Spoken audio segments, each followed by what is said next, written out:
tentang nyamuk ya. Nyamuk menjadi salah satu momok menakutkan dalam dunia kesehatan, terutama sejak ditemukannya penyakit malaria dan demam berdarah. Para ilmuwan untuk itu di berbagai belahan dunia terus mengembangkan cara untuk menekan jumlah pengidap penyakit mematikan ini. Sejumlah studi telah dilakukan sebagai upaya membasmi munculnya beragam penyakit yang disebabkan nyamuk. Namun hingga kini hasilnya dirasa masih belum maksimal. Data Organisasi Kesehatan Dunia (WHO) menyebutkan tahun 2012 terdapat 207 juta kasus malaria di seluruh dunia. Dan Afrika merupakan negara dengan jumlah pesakitan tertinggi. Bahkan malaria dinyatakan sebagai penyakit endemik Afrika.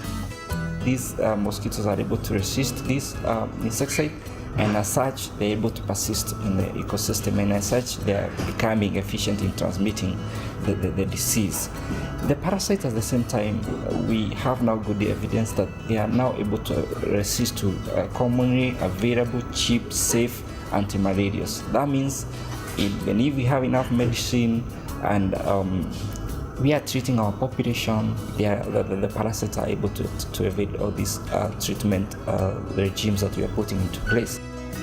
Tim ahli Universitas Newcastle, Swiss mencoba teknik baru untuk membasmi nyamuk malaria, yakni mengganggu sistem penciuman nyamuk dengan aroma yang menyengat, salah satunya dengan aroma minyak herbal.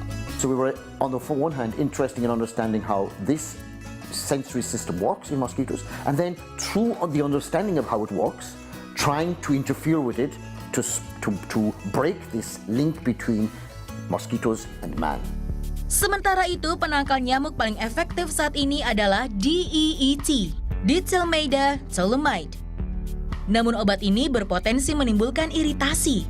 Karena itulah selama bulan Juli hingga Agustus 2012 lalu, dilakukan penelitian di Desar Irolu Ogun, Timur Tenggara, Nigeria. Mencoba menangkal nyamuk menggunakan obat berbahan herbal, hasilnya obat herbal sama efektifnya dengan DEET. DEET is known, is a well-known repellent, toluamide, but is known to have neurological effects. It does affect, synapses between neurons. That's well known. So it affects some of the enzymes, for example, that are normally used to decompose some of our neurotransmitters. So our naturally occurring products do not have these characteristics. Data tahun 2008 hingga 2013 menunjukkan bahwa kasus malaria di 3 negara di dunia telah terselesaikan. Selanjutnya, WHO menargetkan 10 negara terbebas dari malaria sebelum akhir tahun 2015. Tak hanya malaria, berseragam pengobatan untuk membasmi demam berdarah juga terus dikembangkan. Seperti yang dilakukan perusahaan farmasi Perancis, Hanoivi Pasteur, menghasilkan vaksin yang dapat memaksimalkan kerja sel T, sel limfosit pada sel darah putih yang mengatur sistem kekebalan tubuh manusia. The study showed that it reduced the severity of the disease.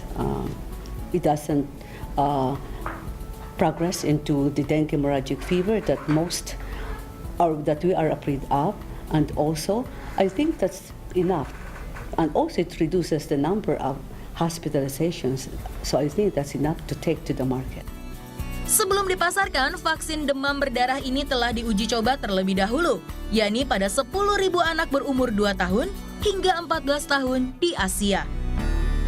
Setengah dari populasi manusia beresiko terjangkit demam berdarah. Menurut WHO, demam berdarah menyerang kurang lebih 100 juta orang per tahun. Sebagian besar di Asia, Afrika, dan Amerika Latin.